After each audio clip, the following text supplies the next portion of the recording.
अखण्डमण्डलाकारं व्याप्तं येन चराचरं तत्पदं दर्शितं येन तस्मै श्रीगुरवे नमः। सर्वेभ्यो नमः, सर्वेषां कृते स्वागतं. Welcome to this session. In the last session, we started the 16th chapter of Bhagavad Gita. We will continue from there in this session. So our focus now is on the first three shlokas of the 16th chapter, in which Sri Bhagavan describes what is known as the daivi sampad, or the divine nature. So in the last session, we did the very first shloka, Sri Bhagavan Uvacha, Abhayam Sattva Samshuddhihi Jnana Yoga Vyavasthitihi Danam Damascha Yajñascha Swadhyayastapa Arjavam. In today's session, we will do the second shloka, Ahimsa Satyamakrodaha Tyagashantirapayishunam Daya Bhuteshvalo Luptvam Mardavam Hrirachapalam. And then the third shloka is Tejakshama Dhritishaucha Madroho Natimanita Bhavanti Sampadam Daivim Abhijatasya Bharata. So these three shlokas together represent the 26 qualities of the daivi sampad. In the last session, the first shloka revealed to us the first 9 of those 26 qualities. Abhaya refers to fearlessness in the practice of dharma. Sattva samshuddhihi, or purity of one's existence. Jnana yoga vyavasthitihi means a focused pursuit of spiritual knowledge. Dana, or charity aligned to dharma. Dhamma, regulation and restraint of the senses from their objects. Yajna, or worship of the Ishvara. Swadhyaya, the self-study of the Shastra, academic study. Tapa, or tapas, austerities which are aligned to dharma. And finally, Arjava, which is simplicity and uprightness. So when we go to the second shloka lists actually 11 qualities. Let me read the second shloka again. Ahimsa satyamakrodaha tyagashantirapayishunam daya bhuteshvalo luptvam mardavam hrirachapalam. So 11 qualities are listed here, 6 in the first half and 5 in the second half. So in today's class, we will do only the first half, the first 6 of these 11 qualities. I will take you through them now. Those are, first is ahimsa. So in our list of 26, this becomes the 10th quality, ahimsa. Ahimsa is a very well-known word in the Indian Samskriti, and we have heard of it so much, right? So let's try to understand what it means. Ahimsa literally means the absence of himsa. Himsa, troubling others. So ahimsa means non-troublesomeness to others. And this non-troublesomeness can happen through one's body, mind, as well as speech. 3 different, you can say, instruments or 3 channels by which ahimsa can happen or himsa can happen. And the absence of himsa through all these 3 channels is ahimsa. So himsa is not only killing, but it also includes being insensitive to others' feelings, because of which we are troublesome to others in general. So we might end up insulting others, through our actions, through our speech, by making some taunting comments on them, by, let's say, even something as small, which looks like small, like playing music when somebody else is studying. That's a disturbance to them. It disturbs them. They don't want to listen to that music at that time. And we can find other ways to listen to music without disturbing them. So himsa can happen in those forms too. And himsa, you can see, is not only about an action like that, but something in the mind. Thoughts in the mind can amount to himsa, because even thoughts in the mind are actually a form of action. So action is not only bodily action or speech, but even mental action. Imagining or wishing somebody suffers, visualizing somebody's suffering. Let that person fall down, let that person lose a limb, whatever, thinking ill of somebody, thinking violence or disturbance for somebody in the mind is also himsa. So ahimsa means being free from himsa in all those 3 channels. But on the other hand, ahimsa also includes rebuking or punishing somebody during one's duty. It's a matter of duty, and one may have a position by which one has to appropriately penalize or punish or rebuke someone. Then one has to do it. It's not himsa. That will not be considered as himsa. So ahimsa includes that. So ahimsa is not some superficial goodness. It's not about being, showing a smiling face all the time or trying to speak only nice words. It's not like that. Somebody may not speak very nice words all the time because in some context they may need to speak tough words, stern words. So that will not become ahimsa or himsa if that's part of their work. It's part of that duty and it's appropriate in that particular context. So there is this story of Draupadi, Kichaka, and Bhima, which we all know, but let me quickly narrate it once again. When the Pandavas are in their 13th year of Vanavas, they are supposed to be in incognito or Agyatavas, it's called. So they are supposed to be in disguise, that nobody knows where they are. So they managed to do that, and they are in the kingdom of King Virat. And there, Virat has a particular brother-in-law called Kichaka, his wife's brother. And this Kichaka is actually an Asuric person. He's got very Asuric qualities. So he sets his eyes on Draupadi because Draupadi, even though she is in disguise, she's very beautiful. Her beauty is not concealed by her disguise. She disguises herself as the queen's maidservant. And the queen realizes that she is far more beautiful than her. So she's very beautiful that Kichaka becomes mad after her. And so he wants to enjoy her. So he tells his sister, that is the queen, to send Draupadi to his room. And Draupadi protests, but eventually the queen sends Draupadi with wine, with something for Kichaka to drink. And when Draupadi goes there with that, Kichaka tries to molest her. Draupadi, of course, although she is playing the role of a maidservant, she being a very noble and dignified woman, she rebukes him. She tells him that you're doing nonsense, you're stupid, and you will suffer for talking to me like this, for touching me, etc. But Kichaka doesn't have the intelligence to realize what she's saying is true. So he chases her. She runs away from his room. He chases her, and she goes right to the court of the king, where the king Virat is sitting with his ministers and other noble dignitaries. And there, at that time, Yudhishthira and Bhima, both of whom are also in disguise. Yudhishthira is disguised as some kind of a personal assistant to the king, and Bhima is disguised as the cook in the palace, and they happen to be there at that time. So in front of them, Kichaka molests Draupadi and he kicks her. He kicks her, she falls on the ground, and blood comes out of her mouth. She's humiliated completely. And by the force of his karma, there is a particular unseen Rakshasa who actually stops him from doing anything further, and he also is thrown to the ground. Nobody sees that Rakshasa at that time. But after that, Draupadi pleads with the king Virat. She says that what is this happening in the court of a noble king like you? You should protect me and so on. But Virat, because of his own weaknesses, he is dependent on Kichaka. Kichaka is very powerful. He's the commander of the army of Virat. So Virat depends on him and therefore he doesn't do anything. He just tells Draupadi that I don't know what happened between you and Kichaka, so I can't interfere. And diplomatically, he keeps quiet. Although he doesn't support what Kichaka did, he doesn't interfere also and try to punish Kichaka for what he did. But all the nobles who are gathered there, they know that Kichaka has done something extremely wrong. So they speak up in favor of Draupadi and they defend her. But that doesn't stop there. Draupadi goes to Bhima, and Yudhishthira also supports that. And Draupadi goes to Bhima and she pleads with him for protection. Of course, Bhima being very, very deeply attached to her and being a perfect husband for her, he takes the responsibility. So eventually, he calls Kichaka to a lonely place in the pretext of meeting Draupadi.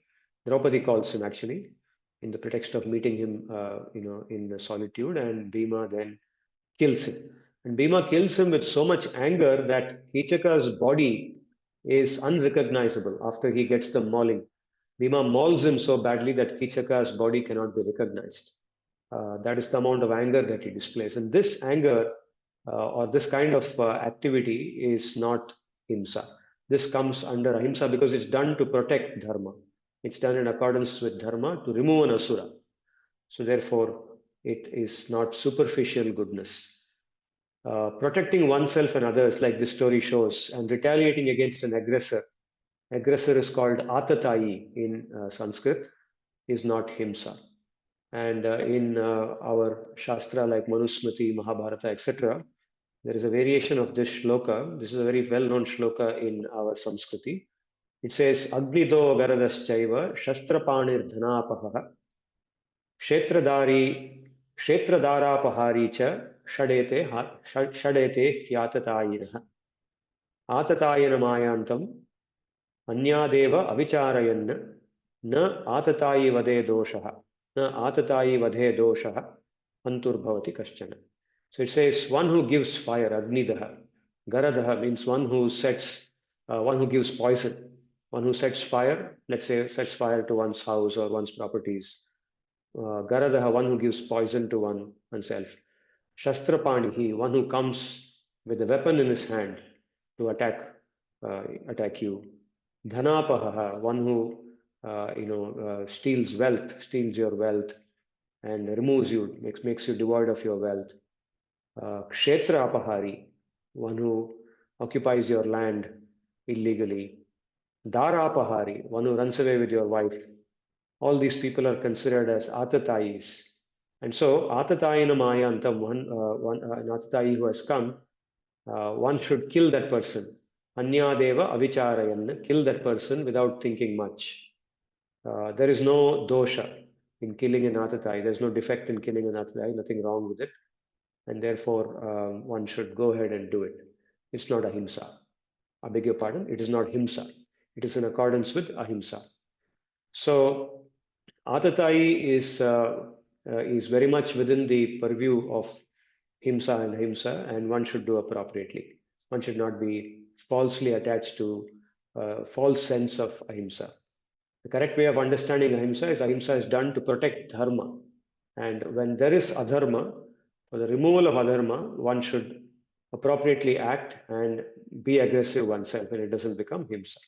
Of course, having said that, one should also remember that at any point of time, we are living under legal frameworks. Now, in India, we have a very well-defined legal framework. So we have to be very careful when we apply this law, apply this rule. This is a moral guideline. But when we apply it in real life, we should take into account that the law will act on us. And appropriately, we should act. There's a whole legal system through which action can be taken. So any action against an aggressor is not himsa, but even though it is not himsa, it should be taken intelligently. That should be kept in mind. Going forward, the 11th daivi quality is satya. Okay, satya again is a very important quality, and we mention it very often. Satya means literally being truthful, not lying, not speaking the partial truth with the intention to mislead. Okay, this also is a part of consideration for satya. So speaking the partial truth with the intention to mislead somebody, okay, telling something only half, hiding the other facts. Suppose you have done something wrong, then you blame the person who has caught you, but don't tell what you did. Now that is partial truth, that's misleading, right? So doing that is also asatya. So speaking words which benefit others, this comes under satya, and words which are delivered appropriately. So this famous shloka in our Samskriti, Satyam bruyat priyam bruyat, na bruyat satyam apriyam, priyancha nanritam bruyat, esha dharma sanatana. So satya should be spoken, Satyam bruyat, but priyam bruyat means it should be spoken with due affection, politeness, respect. It should be delivered properly. It should not be, it's not that, okay, if it's the truth, then I'm speaking the truth. So I don't mind how, I don't care. That kind of thing doesn't work. In the Sanatana Dharma system, not only what we speak, but how we speak, how we deliver it also matters. So speaking with politeness, speaking with respect, speaking with gentleness, speaking in a way that doesn't hurt the other person, that is very important. And na bruyat satyam apriyam. So don't speak truth in a way that is hurting somebody, that is insulting, etc. Similarly, priyam cha nandatam bruyat. Okay, now having said that we should not speak the truth in an impolite manner, uh, it doesn't say that speak anything which is polite, speak anything which is affectionate, speak anything which is sweet to hear. No, priyam cha nandatam bruyat. Speak something which is polite, respectful, sweet, but make sure it is the truth. You don't tell a lie. Speak truth, speak sweetly, but speak the truth. Don't speak something false in the disguise of speaking something sweetly and pleasing the other person. Priyam cha nanratam bruyat, esha dharma sanatana. This is sanatana dharma. Okay, that's the definition, or that is the understanding of satya in sanatana dharma. Now, interestingly, I found a shloka in the Vidura Niti. I was going through Vidura Niti recently, and a very similar understanding is presented by Vidura to Dhritarashtra. Okay, this Vidura Niti portion in Mahabharata is extremely relevant today for us. It conveys so many values, behavioral guidelines for being successful, and these things are not only relevant, they were not only relevant at that time, I think they are extremely relevant today. If people learn them, if we learn them and adopt them, we will find that our life becomes much better. So this shloka says, Avyahritam vyahritat shreyah ahuhu. Satyam vadet vyahritam tadvitiyam. Priyam vadet vyahritam tadtritiyam. Dharmam vadet vyahritam chattatrutam. It says, Avyahritam vyahritat shreyah ahuhu. So very often, not speaking at all is better than speaking anything. Communicating without speaking, just by your own responses or just by by your gesture or by not reacting to something, you communicate that you don't approve it, or you approve something by just a facial gesture. So without speaking itself, if you can communicate, then that is better than speaking and communicating. Okay, but suppose it's not possible to do that. In some cases, the other person may not understand, or it may not be possible to communicate without speaking. So if you have to speak, then satyam vadet, then speak only what is the truth. Don't speak something false just to please the other person. Okay, that is dvitiyam. That's the second consideration, and that is one level higher. And third, if you speak the truth, make sure that it is also spoken properly. Priyam vadet means speak it in a manner that is polite, respectful, affectionate, etc., and that which is delivered properly. And that is tritiyam. That is the third level. So third consideration is make sure it is polite. And finally, dharmam vadet, tat chaturtham. Make sure that it's not only the truth, factually true, and spoken politely, but it's also in accordance with dharma, so it benefits that person. It's beneficial. So even though it may be factually correct and this and that, but it may be sometimes better not to say it at all, because it goes against dharma. It's adharma, or it promotes adharma, and don't say it. So say something which is in accordance with dharma, which supports dharma, which goes in favor of dharma and brings people towards dharma. So dharmam vadet vyahritam chat chaturtham. So all these four considerations should be kept in mind. So Vidura Niti, Vidura advising Dhritarashtra, and something that's very relevant to us too. But now, having said all this, in rare cases, misleading others may be required to protect a higher dharma. So misleading others by saying the partial truth, or saying something, or saying the truth in a different manner, may actually mislead others, and that is normally considered asatya and condemned by the Shastra, but sometimes it may be required to say that to protect something even higher. Example, a criminal, suppose somebody is committing a crime and you have to protect the victim of the crime, then obviously you have to mislead the criminal. Similarly, an offender, a thief, a molester. Sometimes, in very, very rare circumstances, even one's own guru, if one's guru is deviating from ethical principles, one's guru is on the side of adharma for some reason, by some unfortunate circumstances. Normally, one would not expect one's guru to be in that situation, and that won't happen. So very rarely that happens, but if it happens, then one should even be willing to mislead one's guru to enforce or protect dharma. So naturally, I'm sure this has also come to your mind, the story of Krishna urging, and Bhima and Yudhishthira together upon Krishna's urging Together, Bhima and Yudhishthira mislead their guru Dronacharya and bring about his death during the Kurukshetra war on the 15th day of the Kurukshetra war. Right? We have all heard this story. The story is very famous.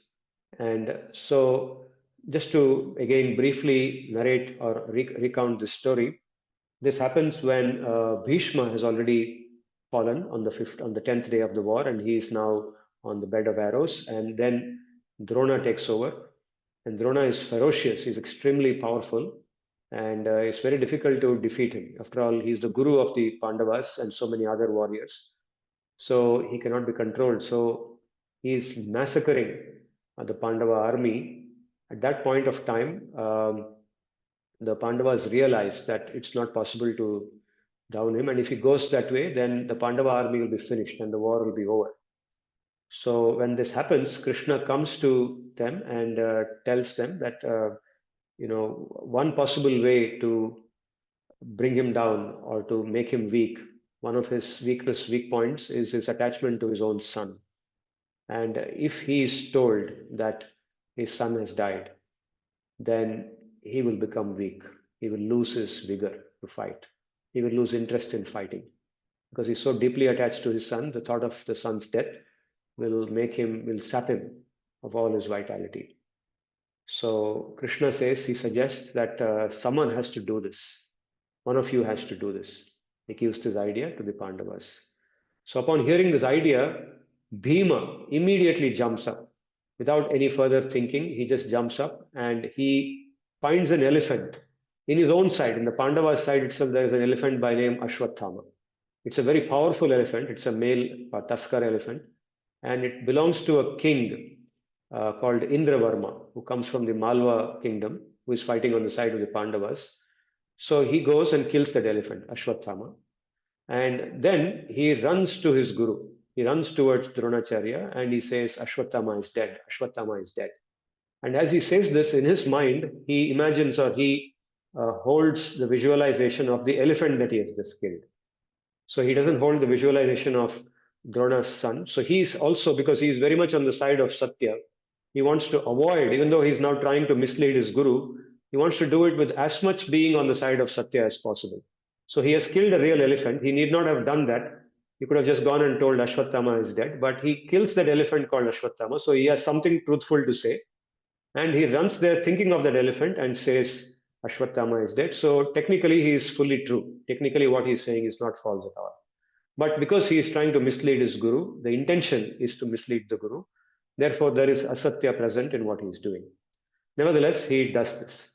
And the moment he does this, Dronacharya hears him saying this and he becomes depressed. For a moment, he becomes very dejected. He says, my God, what is this? Ashwathama has been killed. So immediately his energies come down and he's stuck and he doesn't know, he's sort of lost in thoughts. And after some time, in his mind, he gets a doubt. He says, how is it possible? Because my son Ashwathama is very capable, he's very skilled. It's not easy to kill him, it's not easy to defeat him. I don't think, I'm not sure Bhima is really telling me the truth. Or have I understood what Bhima is saying truthfully? So he has a doubt. So he just gets up again. And in that doubt, he decides that no, Ashwathama cannot be dead. Probably Bhima meant something else or he's trying to mislead me. I don't know. But I don't think Ashwathama is dead. So I'm going to fight the war. So he gets up and he starts fighting. And now he becomes even more ferocious than he was before.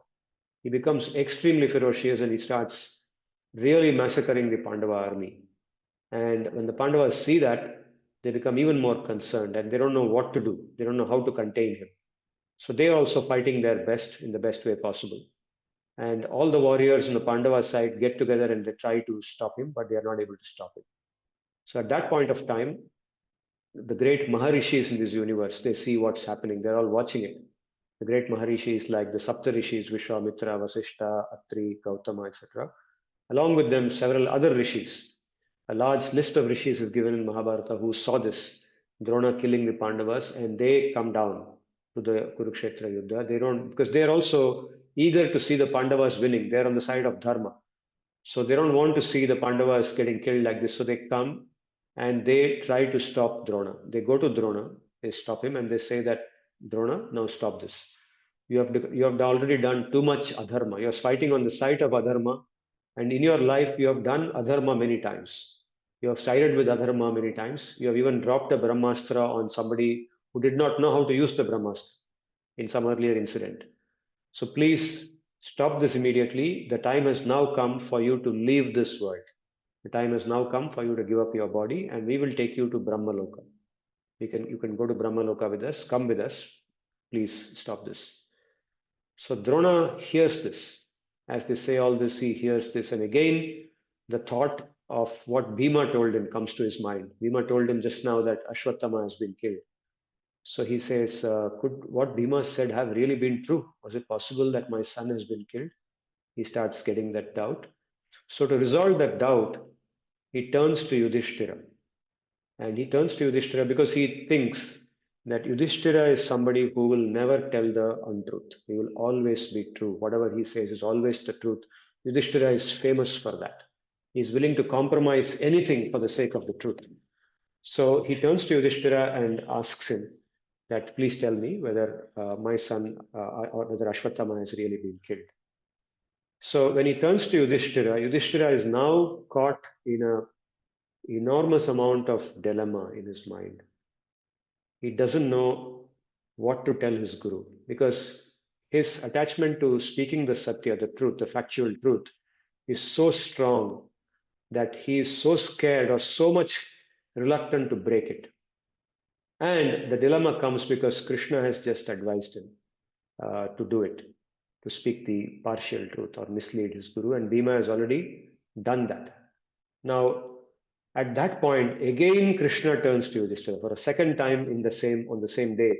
Krishna again turns to Yudhishthira and says, Yudhishthira, you are the only person who can do it.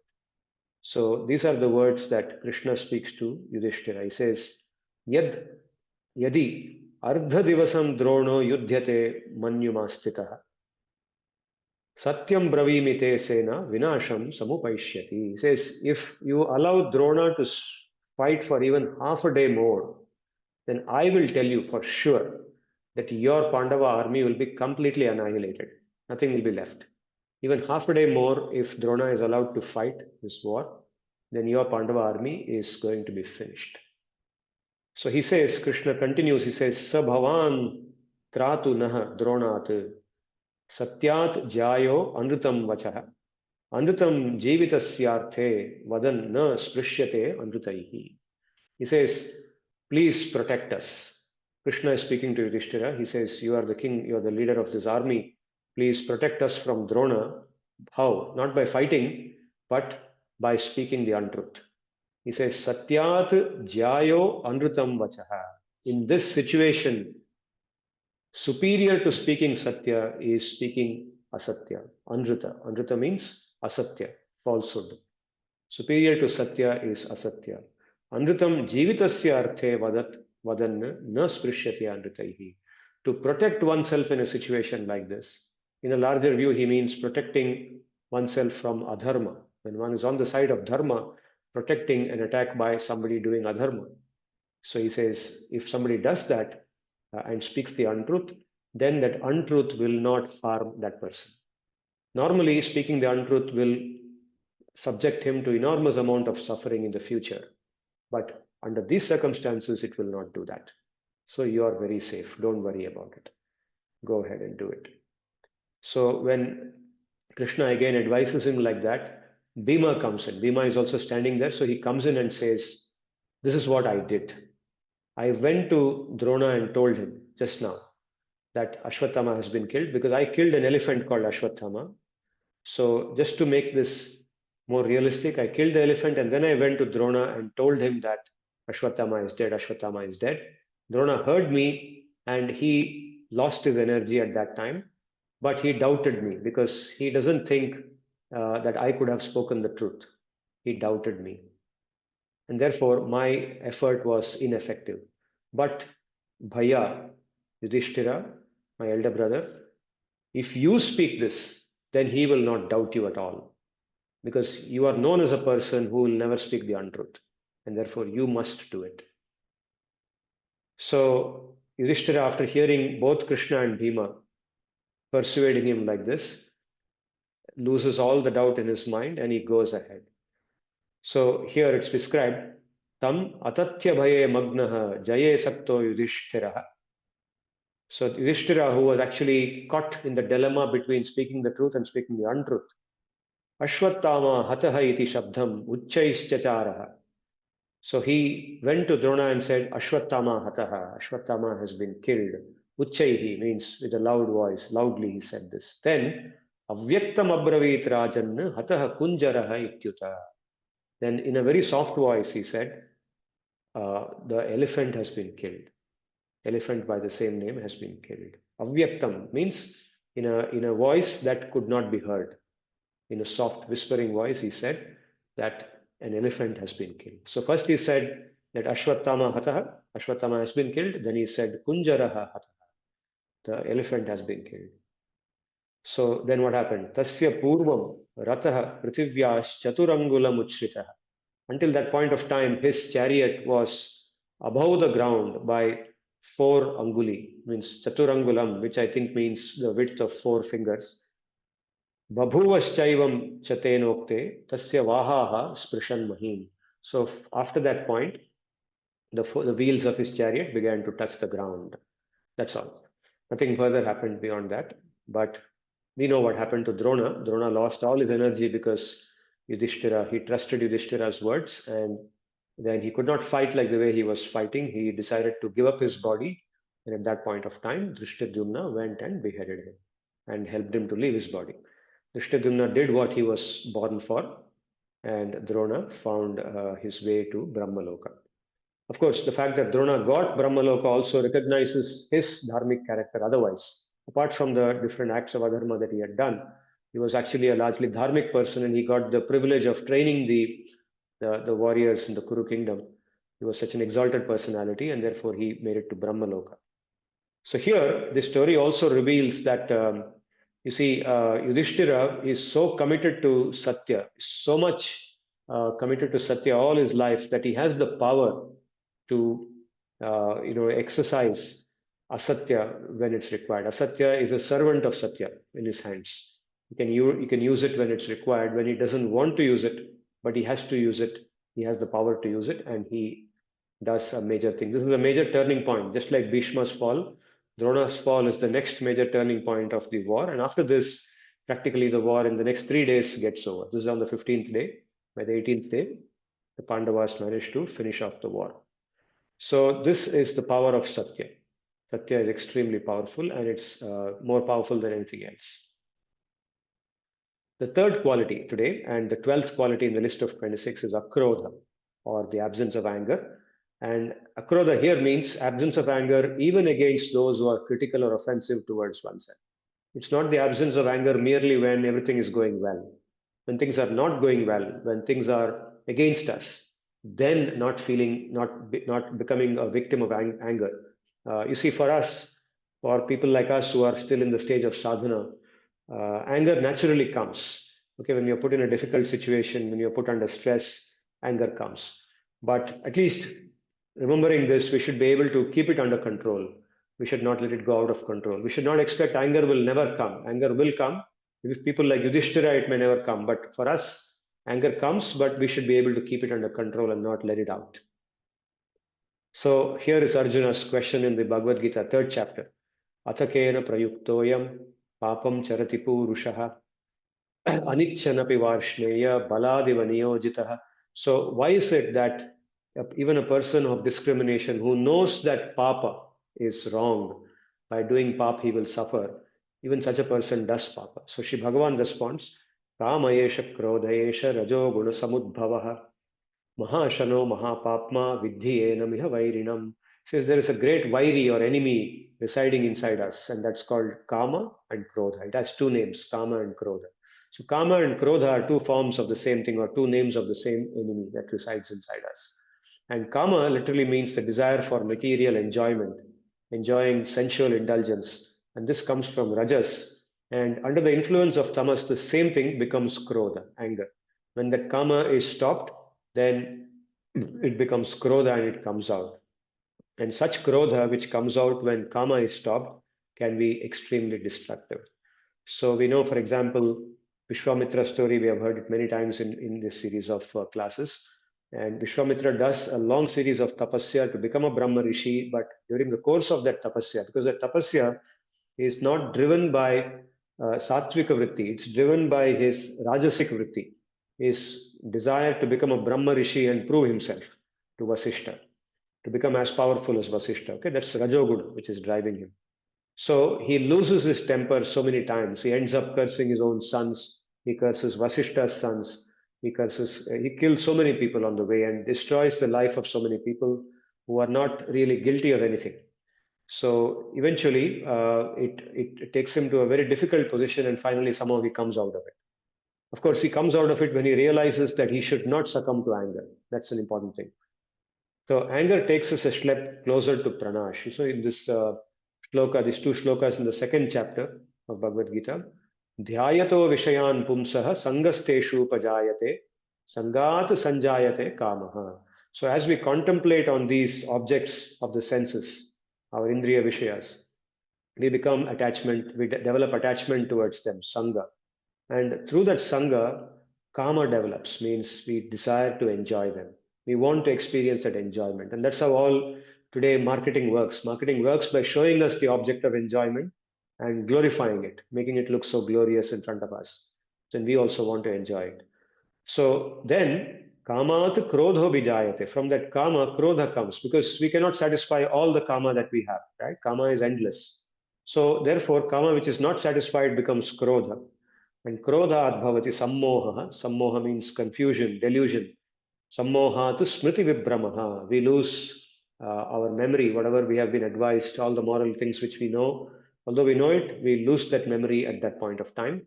Smriti Bhramshatu Buddhi Nasho. Our knowledge, our intelligence is lost because of the loss of this memory. And Buddhi Nashat Pranashyati. Eventually, we fall down, we go into hell, we go into a state of suffering. So, anger leads us to suffering. But anger also has a constructive side. All anger is not of this type. For a person who is attached to dharma, you see, ultimately, Shastra is teaching us dharma. All Shastra is about dharma. Krodha against an act of adharma or against an offender of dharma is a different emotion. It is not from tamoguna. It is actually inspired by one's following of dharma. So even a person who is very sattvic can feel anger against somebody who is violating dharma. So we saw Bhima's example just now, and repeatedly in the Mahabharata we see Bhima's anger against Duryodhana, and that is not the same as what we read in the last slide. And against Narasimha's anger, Sri Narasimhadeva, Bhagavan Vishnu comes as Narasimha and pulls out the intestines of Hiranyakashipu. That anger, Lakshmana's anger against Shurpanaka, these kinds of anger are not the anger of tamas. They are actually supported by dharma. And that's something that we should be prepared to exercise in an appropriate manner. Like I said, considering all the time, place, and context, the legal aspects of reality, we should appropriately apply anger when it is required. And very, very important, it's not only anger against others. I personally believe that anger, which is well directed, begins with anger against ourselves, anger against our own lower self, our own debilitating habits, our habits which degrade us, our own laziness, procrastination. Our anger against ourselves can be uplifting if we apply it properly. We should learn first to chastise ourselves, be angry with ourselves, improve ourselves before we become angry with others. Before correcting others, we should correct ourselves. So anger against oneself can be very uplifting. So these forms of anger don't become krodha, the krodha which is condemned in the Bhagavad Gita. Rather, they are also forms of akrodha, and they are also daivi in nature. So this is the 12th quality. The 13th quality is tyaga. Tyaga is a very important word and it should be understood very carefully. Tyaga literally means abandoning something, giving up something, discarding something, letting go of something, or from a different perspective, accepting things that one cannot change, accepting things as they are. That is also tyaga. Tyaga, the desire to change something to suit one's convenience, desire to change something which one does not like the way it is. So accepting it, letting it be, understanding it's not in my control, letting it be is also tyaga. So tyaga is strongly related to anasakti. The idea of anasakti in Bhagavad Gita is a major idea, which actually you know, you can say pervades the whole of Gita. Everywhere we hear about anasakti or asanga. Anasakti or detachment, when anasakti is more, detachment is more, tyaga is easier to perform. In return, tyaga reinforces anasakti. So therefore, anasakti and tyaga have a mutually reinforcing relationship. It's a two-way arrow. Anasakti reinforces tyaga and tyaga reinforces anasakti. Both reinforce each other. So tyaga, if it's done properly with proper understanding, leads to tremendous inner peace. Very often, not letting go, not accepting things as they are, leads to stress and depression. In fact, today's world, we hear so many reports about mental well-being degrading across the world, especially among professionals, people who are working in professional service jobs. Um, they take up so much work, so much stress, so much depression, uh, medication. They resort to medication, counseling, etc., but it doesn't go away. So, Tyaga is the solution. Understanding reality properly and letting go, accepting things as they are, and letting some things go. By letting things go, developing that detachment, one becomes free from stress. Right? It's our greed, it's our extreme attachment that causes stress and depression. So let's go a little bit deeper into this. What exactly constitutes anasakti and tyaga? So, in my understanding, anasakti and tyag together have three components. Okay, so these three components are common to both. Anasakti and tyag are closely related to each other. So, what are the three components? The first component is mamata shunyatva or non-possessiveness. I will elaborate on this a little further. The second component is retaining the sense of responsibility. So, non-possessiveness while retaining the sense of responsibility or kartavyata or karmanyata. And third is the sense of universal belongingness, Vishwadrishti or Ishvara Buddhi. So these three things, Mamata Shunyatva, Kartavyata, and Ishvara Buddhi, these three things together form Tyag or Anasakti. If these three are properly with us, then automatically Anasakti and Tyag will be a part of our life. So what do these three mean? Let's go into some detail. First is non-possessiveness or Mamata Shunyatva. It's the understanding, the deep conviction that whatever I think I own, like my house, my land, my car, my clothes, my jewelry, my wife, my husband, my son, my daughter, all my other assets, whatever, my degree, everything, nothing actually is my property. I don't own anything. In reality, vastav mein, factually speaking, nothing really belongs to me. Nothing belongs to me. They are not my property. Then what? They belong to Ishvara. There is one universal being called Ishvara, that Paramatma, that Bhagavan. Everything actually belongs to that Ishvara only. But right now, in this lifetime, they are leased to me. I am holding them under lease only in this lifetime. They are not my property. They are just with me on lease for some time. So the argument for that is when I came into this world, how did I come? I came as a small naked baby, right? Did I have anything with me? Did I have all those things with me? Nothing. I didn't know anybody. I was just there in somebody's womb. When I came out, all I had was nothing on me except my skin. There was no clothes also. And what could I do? The only thing I could do was cry at that point of time. That is what I am, right? I came like that. And none of these things were with me at that time. Now, in the course of living here, other people around me gave me these things, slowly enabled me to accumulate all these things. Right. Now look at the other side. When I leave this world, I have to leave all of them behind. There is no option given to me. I don't have a choice. What do you want to take with you? Nothing. There is no choice there. I have to leave everything, everything to the last penny. I have to leave behind and go away, right? Including my clothes. So when I leave this body and go to my next existence, nothing goes with me. So when I come in, nothing comes with me. When I go out, nothing goes with me. In between, something is with me. So obviously, that thing is not mine. It has been leased to me when I am there. Okay. Now, to understand this better, take a simple analogy. Let's say I'm going on a train or I'm going on a flight. I book a ticket, I board the train. When I board the train, some things are given to me. My seat is given to me. Maybe some refreshments are given to me. A tray is given to me. Access to some switches and some toilet is given to me. But are they my property? Obviously not. They are there with me and I can use them as I want to use them in a proper manner until I complete the journey. But the moment I complete the journey, I have to leave them there. If I stay there for even a few moments longer, they will ask me to leave. I have to leave. So, this analogy of traveling on a train or a flight or a bus is an apt analogy for one's lifetime because life is just a journey like this. Things come in between and they go away and they are taken away. We don't have a choice. So, this understanding, this is not mythological belief, it is a fact. Nobody, even the scientist who is very rational, cannot deny this. This is a fact for everybody, right? So, therefore, non possessiveness is this understanding. But non possessiveness does not mean that we now say, okay, nothing belongs to me, so why the hell should I care? I don't care. Nothing is my property. No. Along with non possessiveness is the understanding of being responsible. Just like when we go on a train or a flight, we are given those things. We occupied the train, we occupied the flight.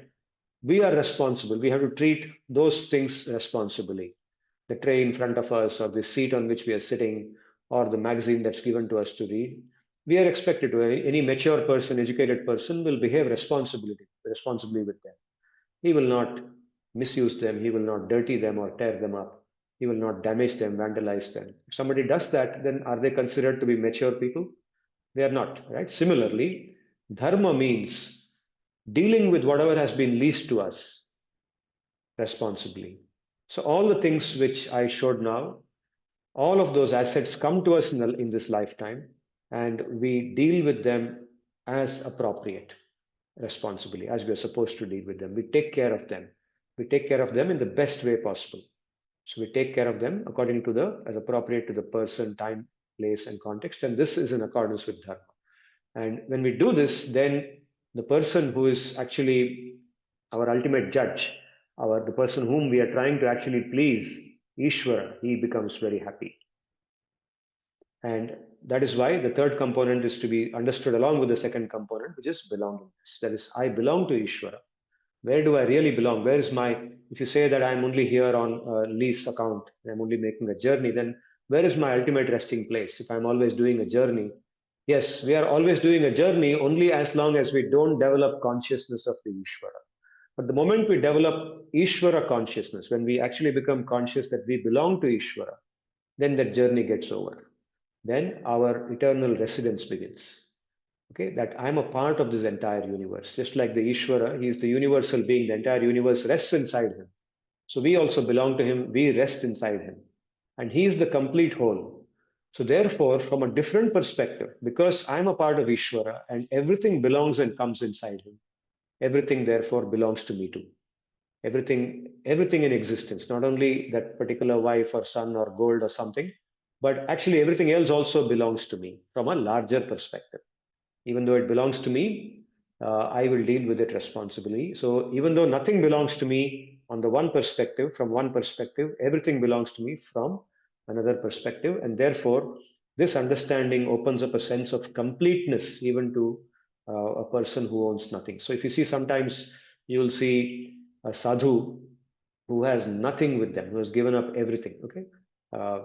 If maybe in the Himalaya or wherever. Okay, they have deliberately done that because they want to cultivate this consciousness of being a part of that Ishvara.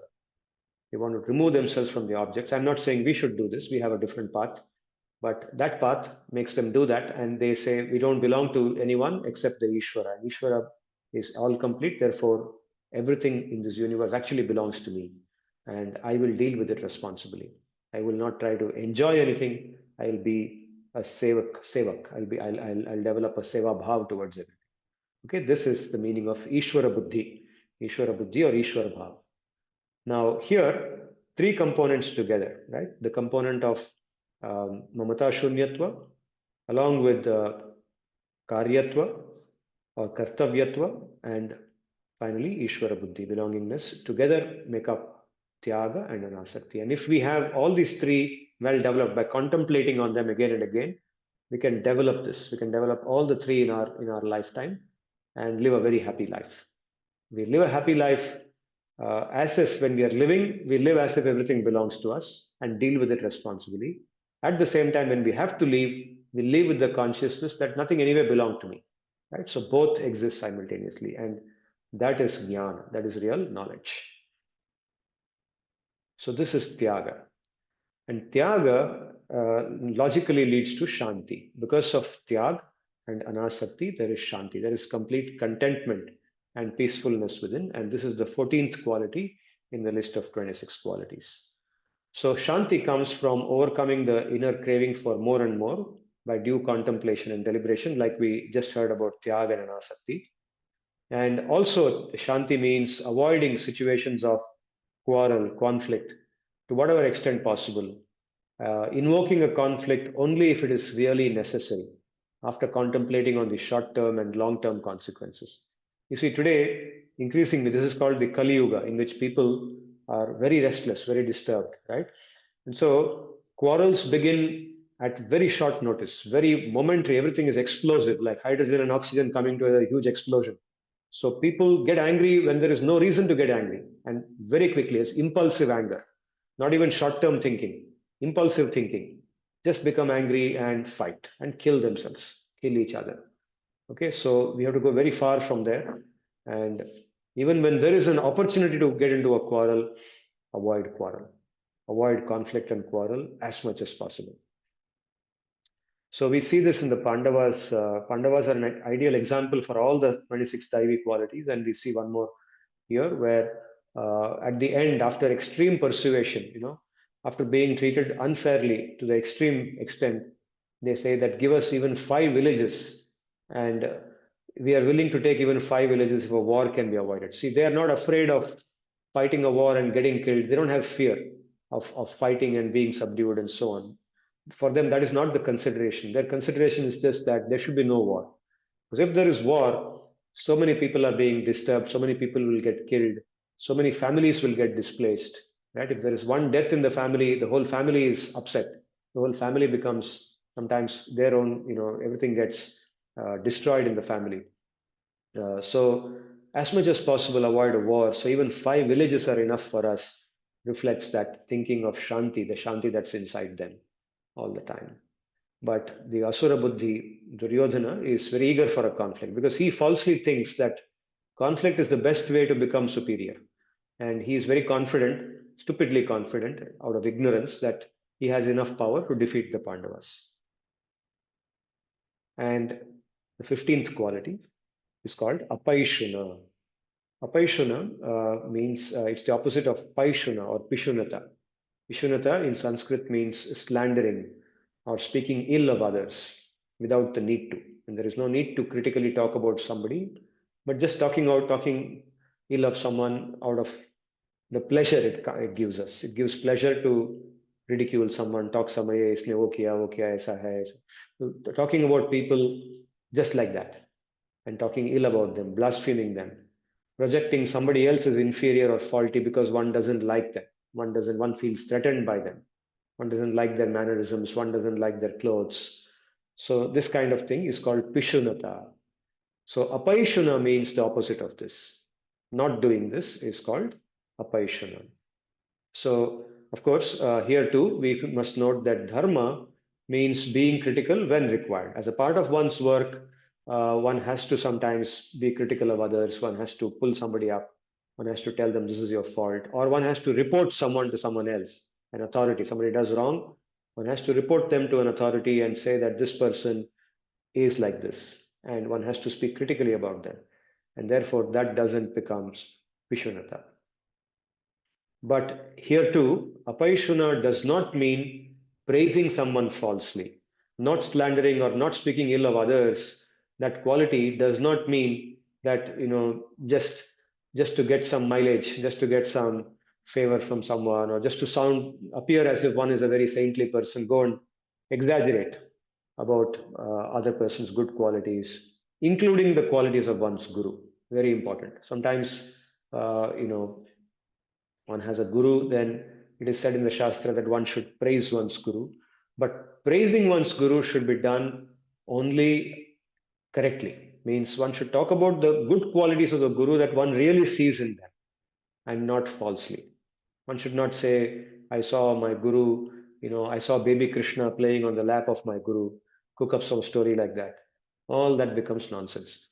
That is not at all apaishuna, that is not satya, also asatya. It becomes asatya, it's not supported by dharma. So praising one's guru in a mature way, talking about one's guru appropriately, that he is good, he's got so many good qualities in him. I saw all this. Talking about his good qualities, but in proper measure and not exaggerating them. That is also in accordance with this dharmic quality. So, appreciating another's good qualities in a genuine, pleasing, and congenial manner, but without exaggeration, is an art, and it's a daivi trait. This we should remember, and we should try to cultivate this in us. So, speech and speech is such a very fine thing. It's a very fine art, actually. So, with this, I will conclude, or I will summarize the 6 qualities that we studied today. This was part of the second shloka's first half.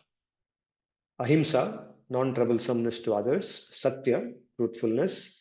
Akrodha, absence of anger. Tyaga, letting go.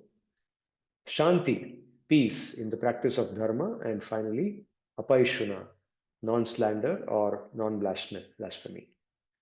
So with this, I will stop for today. We've done quite a few qualities now. Out of 26 qualities, we have completed 15 qualities, 15 daivi qualities, and we have 11 more. I will do 5 more. The second half of the second shloka we will do in the next class. And then in the class after that, we will do the remaining 6 qualities. I'll be happy to hear your comments or your questions. Please feel free to unmute. Let me also give you the permission to unmute. Please hold on.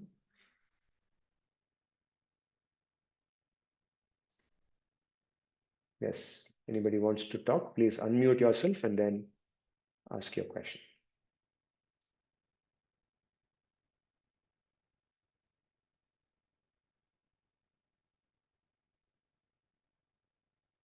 Somebody in the chat has asked me whether my screen is shared. Well, I thought my screen was shared all this time. Couldn't you see my screen? So the screen was visible, throughout. Okay, good. Thank you. Thank God. Because I know that you could not unmute yourself earlier, so you would not have been able to tell me if it was not visible. It was the problem at my end, sir. So I rectified it. Okay, okay, no problem. Okay, no problem.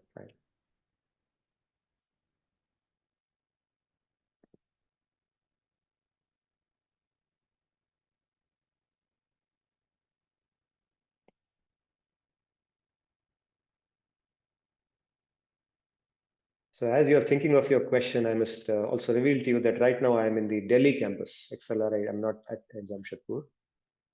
It's quite cold here. I'm savoring the cold along with teaching my classes for the BM students. And I'm taking this class from my room where I'm staying.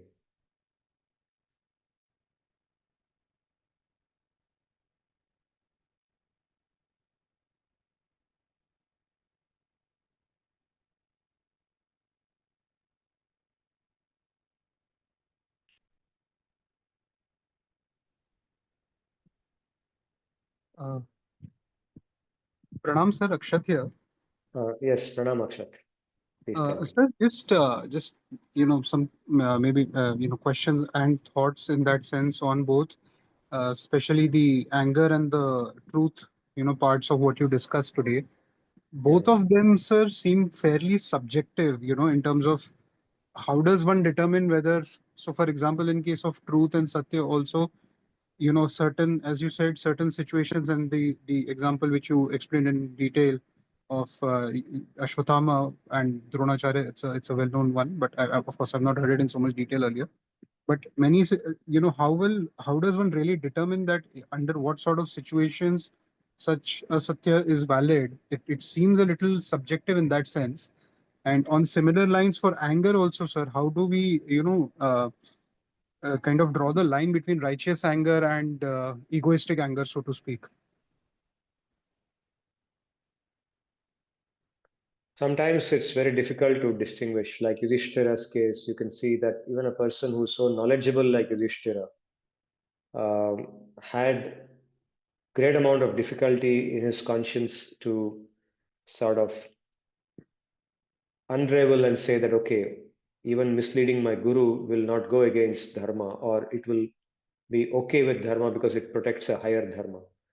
So it is sometimes very difficult to do that. There is no doubt about it. So often when this dilemma comes, one should consult someone else. One may not be able to resolve it. So one should consult an authority who is an authority in that context. In the case of Yudhishthira in this story, Krishna happened to be that authority. And his brother Bhima also supported it. That lent further support to it. So because Krishna was actually telling him to do that, he did it. If Krishna was not telling him to do that, but just somebody else was suggesting, then he may not have done that. He might have accepted, uh, the loss of the war. Even if Dronacharya were to go on killing everybody, he would have said, okay, I'll give up my life, but I don't want to speak the untruth. But because Krishna there came and pointed out Krishna is an authority, that resolved the dilemma for him. He went ahead and did it, even though it was difficult to do it. So when we have a dilemma like that, one option is to consult an authority in that particular context who understands the situation properly and who has the authority to say, do this or don't do this. That could be one way to resolve it. Otherwise, it becomes very difficult. I do understand that. And one can only rely on one's own conscience. And conscience develops as one matures in the understanding of dharma by doing sadhana, by doing japa, by committing oneself to tapasya. Slowly, maturity develops over time, and one only has to rely on that. To whatever extent that can guide one, one can rely on that if there is no one else to help.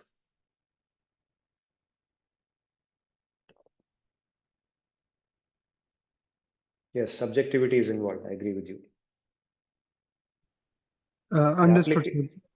There is Yeah, heavy sir, on. and, sir, and just again, it's not again a question, but, or rather more of a thought.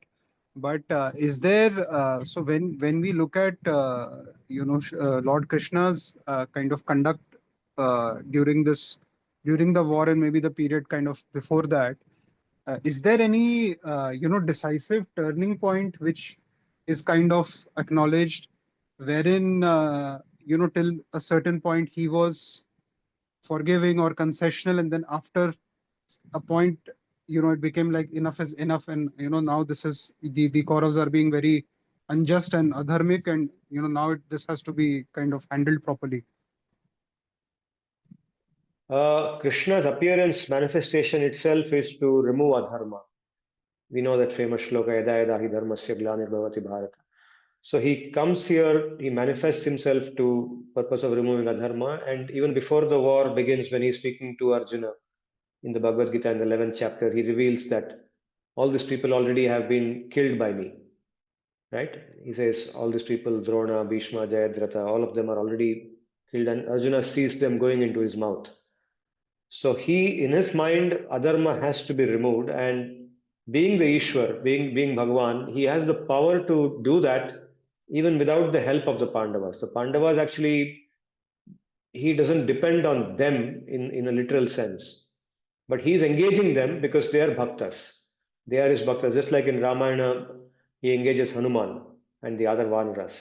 So here he engages the Pandavas to enact and enforce dharma because he wants in the human world human beings to play that role so that dharma becomes a human thing. If everything he does in an invisible manner, then how will human beings actually live amongst other human beings and appreciate dharma? So through other fellow human beings who follow dharma, who are known for dharma, he brings about this change of adharma. He makes them struggle. He is fully in control. Krishna is never out of control. He is fully in control, but he makes them do this like this. He allows the Pandavas to struggle. He knows that even when they struggle, they will not lose memory of him, and therefore they are never really in misery. Their attachment to him only increases when they go into suffering, when they face challenges. And therefore he allows that to happen. Do you follow? Does it address your question? So he is not, it's not like there was a point of time when he wanted things to go in some way and then they became worse and therefore he changed his mind. No, he came with the plan to remove all of these people. These were adharmic people. And when adharma increases, he comes and he just removes it. Understood, sir. I only asked because, some in the past also some well-known poets and other commentators have kind of hinted that, for example, when Duryodhan kind of refused to give even an inch of land to the Pandavas, so that is, sometimes people think of that as being one turning point, or the killing of Abhimanyu. So, just kind of wanted to understand from that perspective. Yeah. So that way, if you go down to that level of the war, you can identify many turning points. So at the highest level, what I told just now, but at the lower level, when execution of the work happened, then many turning points happened where, some great warrior on the Kaurava side died and then they became more aggressive. And then after some time, somebody on this side dies and then these people become more aggressive. The war goes this side and that side. So you have days on which the Pandavas are winning the war, the days on which the Kauravas win the war, and it goes up and down like that. Yeah. Understood, sir. Thank you so much. Rohit, you wanted to ask something? Yes, sir. Pranam, sir. Sir, I was wondering, what is the righteousness motive behind Krishna asking Yudhishthira to lie? So am I to understand that it is okay to lie when you are doing it for the sake of dharma? Is it a case of ends justifying the means if you're doing it for the sake of dharma? Provided you have understood what dharma is correctly. Somebody who has really understood what dharma is and has the maturity to apply it can do that, yes, like Yudhishthira, under the instruction of Krishna. So Sir, ends justify the means in that situation, yes. Sir, but at the end of the day, isn't there something wrong in using a lie for to ultimately get dharma, to ultimately commit an act of righteousness, but you are still using something that is impure, right? A lie. Yes, because that is the only means to do that. Just like a weapon, if the weapon has to be used to do something, then it has to, only that weapon can be used. So in the case of, in the situation of Dronacharya being subdued, the only way to do that was that. There is no other way available. So that had to be used. That was the last resort. It was not the first resort. It could have been done even in the beginning, right? Even on the first day of the war, they could have done it, but they didn't do it. They tried everything else, nothing worked, but finally they had to resort to this because nothing else was working. Understood. So it should be the last resort always, and it should be used with maturity. Only under mature circumstances, in very rare cases, it should be used. It should not be the way of life. If it's the way of life, then surely it's adharma. If somebody is using a lie every time and saying Krishna wants this, Krishna wants that, and I'm doing it for dharma, then it's nonsense. That's clearly, that person has not understood what dharma is, and that person is only living a life of adharma. There's no doubt about that. You only suffer. Just a follow-up to this. I wondered about this because to my mind, I'm not learned, but to my mind, it seems like it's similar to how managers manipulate their employees. Don't want to use the word manipulation, but sort of guide their employees through, let's say, gray methods. Through, for example, when you are subtly telling an employee that his performance is under par, even though his performance might be okay, but you're telling that he's under par, yeah, for you're telling things like the company is considering firing a few people just so that you get him to perform better. Is this an acceptable thing to do?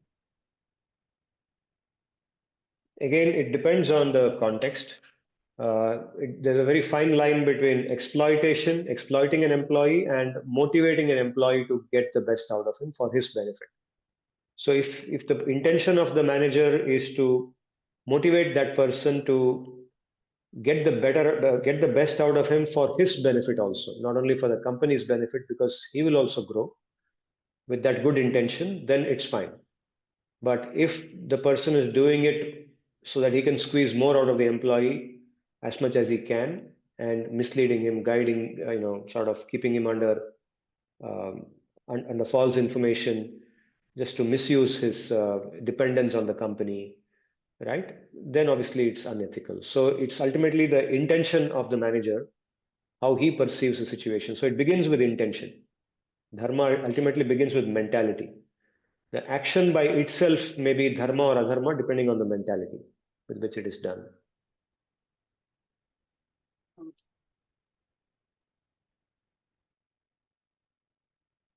Mother lies to the child to discipline the child. The mother or the father will say that don't go to that room. There is something hiding there. It will take you away. Right? Sometimes lie is told to a small child. The child is running like it's a wild, it's very small. The child is not yet disciplined. It's going and doing this, that. And you're concerned the child will get hurt if it goes somewhere. So to prevent the child from getting hurt and falling into a pit or getting itself cut by something, sometimes out of no other way, the parents tell a lie to the child. So perfectly fine, because they are doing it with the intention to protect the child, which they had to do because there was no other way to control that child. The only other way probably could be to beat the child and tie him up, which they don't want to do. Most parents don't want to do that. So just tell him a lie, then he'll keep quiet out of fear. So I'm giving a crude example, that's all. So ethics, actually, in the world of business, it's a good question to ask, because we should also reflect that in the world of business, especially competitive business, when competition is the key driver of business, like today in many industries, especially in capitalist economies, where competition is used to drive business and grow the economy, right? Competition is what grows the economy.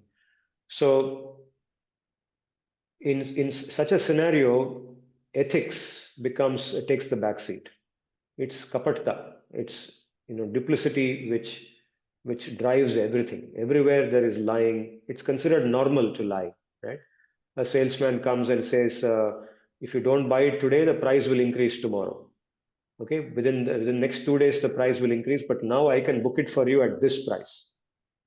It could be a blatant lie. In most cases, it is a lie. Salesmen are known to lie like that, right? So this is considered a very normal part of business, and nobody thinks it's unethical. It is that unethicality has become ethical. It's been accepted as ethicality, although we would not call it ethical from the perspective of dharma, that kind of line.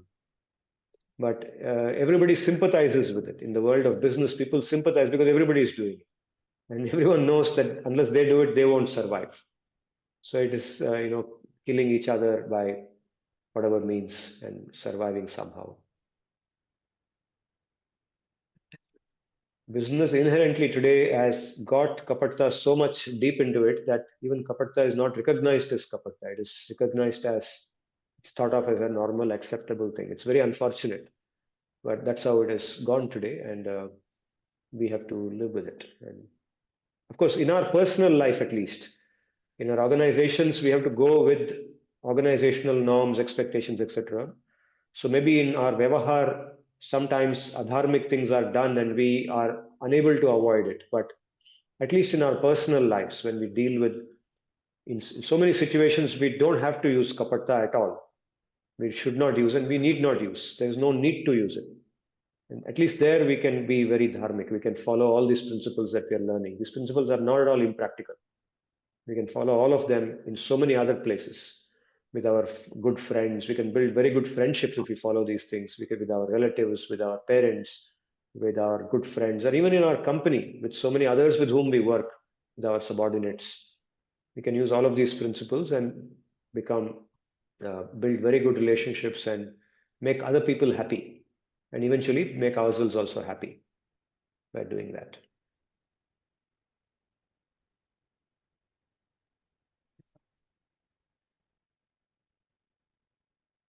Jayashree, you raised your hand. Garima, you raised your hand, please. Yes, sir. Sir, my question was around the tyag part you mentioned, and that was very interesting because in life we're always trying to prioritize different things, be it work, family, studies, parents, kids. There's just so many conflicting priorities, right? So I was wondering, like, how should we think about this concept of tyag and what is okay to tyag, what's not? It was very interesting for me. Okay, right. You're asking a question, or you're just saying that you understood this well? Yeah, my question, actually, I'm asking a question like, how should we approach this whole concept of tyag and prioritization? Okay. Well, I think item B here, the sense of responsibility. So you see, A and C, Mamata Shunyatva and Vishwadrishti or Ishvara Buddhi, they are actually internal to us in the sense they are a part of our consciousness, how we look at things, how we conceive them in our mind, right? How we think about things. But B, item B here, kartavyata, that is responsibility, is action, where we actually ensure that whatever is in our possession right now, even though we understand that it doesn't belong to us, we take full responsibility for its well-being. Suppose you have children, you are married, or you have family members, your parents are dependent on you, or in your job, your subordinates depend on you, and you have a person to report to. So everywhere, with a sense of responsibility, you carry it out in a way that it's meant to be done. So this kartavyata is a very important part of tyag. Unless kartavyata is also done properly, tyag is not complete. Tyag is not just about saying that this doesn't belong to me, so I don't have any interest in it, I don't care for it. Let whatever happen. I'll just feed myself 3 times a day and I'll be happy. That doesn't become tyag. Tyag is parallelly having both the consciousness that nothing belongs to me, everything belongs to Ishwar, I'm a part of that Ishwar, but now I am responsible for everything that is in my hands, everything that is with me. Until I leave this body, until the end of this life, I am responsible for whatever comes in on my path. I will take care of it, I will attend to it properly, and I will live a life of dharma. So prioritizing has to take into account all of this together. Does it address what you had in mind, or you have something more specific in mind? No, sir, I think that's helpful. Thank you. Okay.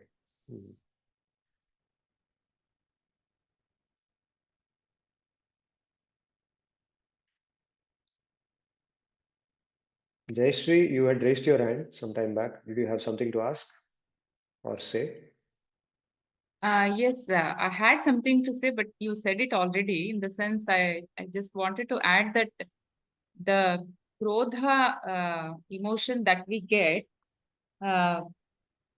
is, if it is used like a tool to help somebody or protect somebody, then it is a good krodha. Like we see this very well in Sri Ramachandra's life. When Sita is abducted, both Rama and Lakshmana first search everywhere. So Rama doesn't resort to the krodha emotion instantly. First, they search everywhere and they don't find her. Then he becomes extremely angry and he tells Lakshmana, now I will destroy this entire universe and I will find Sita. So he gets that much angry and he remains in that angry state till they meet Jatayu. So after meeting Jatayu and seeing how Jatayu fought and tried to save Sita, his anger vanishes. So this is the first time we see Rama dealing with, using anger. And then the second time is they want to build the bridge to Lanka. And that time Rama prays, Rama for 3 days, he goes on a Anshan Upvas, like he prays to Samudra god to show the way, give way. And Samudra doesn't give the way. And that time again, Rama uses this anger. And he says now, takes up an arrow and he says, now I will destroy this Samudra. After which the Samudra Bhagwan appears and there's a conversation which happens, and then Rama gives up his anger. So Rama is a personification of all the, he is Bhagwan himself, but he also uses Krodha at the right place, but he can give it up instantly. So Yes. Krodha is not the first resort. That is the lesson we learn from Rama's life. It's never the first step that he takes. It's usually the last step. And even Yes. after taking that step, he is not under Krodha. Like Yes. due to anger, he doesn't do anything. Yes. Unlike we human beings, when we are under the emotion of Krodha, we utter bad words, we do bad things, we wish bad for others. So we get completely under the influence of Krodha, which is what I think it's being pointed out here, that we should restrain ourselves from that emotion.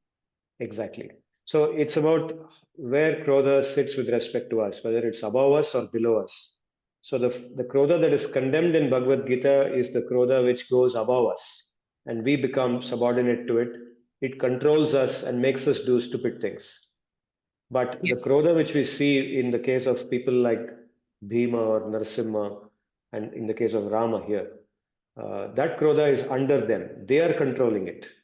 Yes. It is not controlling them. They are controlling it, and they use it to do an act of dharma, to protect dharma. Right. So Krodha, when it's under us and we are using it, then it's fine. But Krodha, which is above us and using us to do what it wants to do, is not fine. It's adharma.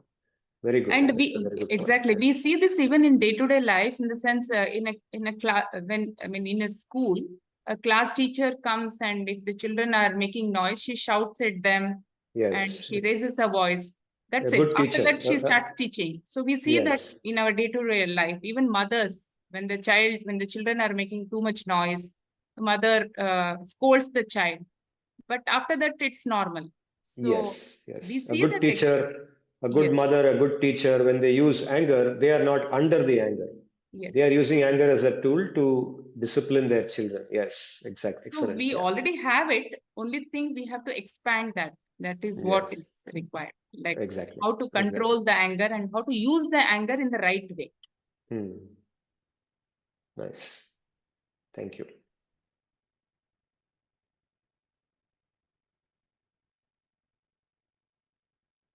Any other questions? We're almost close to 8 o'clock. If any questions are there, we will take. Sir, just one last related point. So, in terms of there can be certain situations where someone is not, let's say lying outright, but it can happen that there is something. So, for example, as you mentioned about sales, for example, and we see these kind of situations in corporate life all the time, that there may be a certain product or a certain proposition or a financial investment or whatever it is, and the salesperson or the person concerned, while they don't kind of outright lie about it, but there may be certain important things which they know, but unless the customer or the client kind of asks, they don't kind of bring it up, and which may be kind of material to the decision which is being taken. So in that sense, is that fine? And basically in Latin we say caveat emptor, let the buyer beware. So is that kind of in conformity, or is that something which is not acceptable? It is strictly speaking not in alignment with dharma. Any kind of marketing, typically all marketing is like that, where you you speak only the truth which will help you to sell the product, to convince the customer. If you speak the entire truth about the product as it is, then there's a good chance the customer may not buy it. You take the marketing of food items, so much processed food is being sold. All of it is just showing the food as something great, full of energy, full of vitality, health, and this and that. But most of that is wrong, isn't it? We know that very well. Processed food is not good for health. It's only to be consumed when you don't have any other choice. When you have to have something to eat and you don't get anything else, you can probably rely on processed food. But the processed food companies don't say that. Although in very fine print, they would have revealed that maltodextrin and this and that are being put inside, which we know is bad. Right? That's put in very small print, which is not visible at all. So much of marketing is done like that, where you reveal the partial truth, you hide the details which you think will, if you reveal the job is the order will not go through, and so on. So there, from the perspective of dharma, it is very much adharma. But like I just said, today's world runs like that, and it's a big web actually. Anybody who doesn't do that will no longer be there, will have to close business. If somebody speaks very honestly, then probably they will lose their business, right?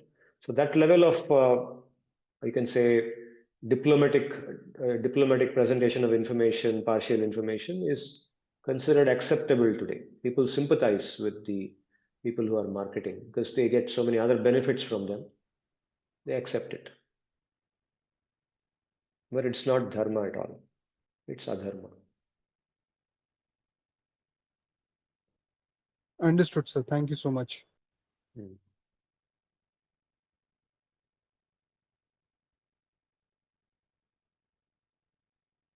So as Kali Yuga proceeds, this will increase more and more. This kind of thing, apatya, asatya, etc., will keep increasing. And when we want to practice dharma, we should do it to the extent that we can, as much as possible. Our default resort should be dharma. Only when it's not possible to practice it, we may get forced to practice something adharmic. But by default, we should always come back to dharma. That should be the way forward. So I'm not being politically correct in saying this, but that's the truth.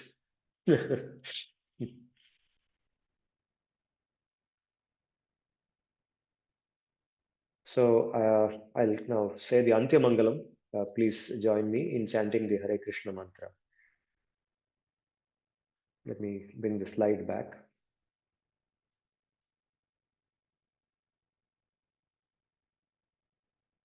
Om Swasti Prajabhyah Paripalayantam Nyayena Margena Mahisha Gobhramanebhyo Shubhamastu Nityam Loka Samasta Sukhino Bhavantu. Hare Krishna, Krishna Krishna, Hare Hare, Hare Rama, Rama Rama, Hare Hare, Hare Krishna, Krishna Krishna, Hare Hare, Hare Rama, Rama Rama, Hare Hare, Hare Krishna, Krishna Krishna, Hare Hare, Hare Rama, Rama Rama, Hare Hare. Dhanyavadaha. Punarmilamaha. We meet again next Sunday and we will do the second half of the second shloka. Please come back. Thank you.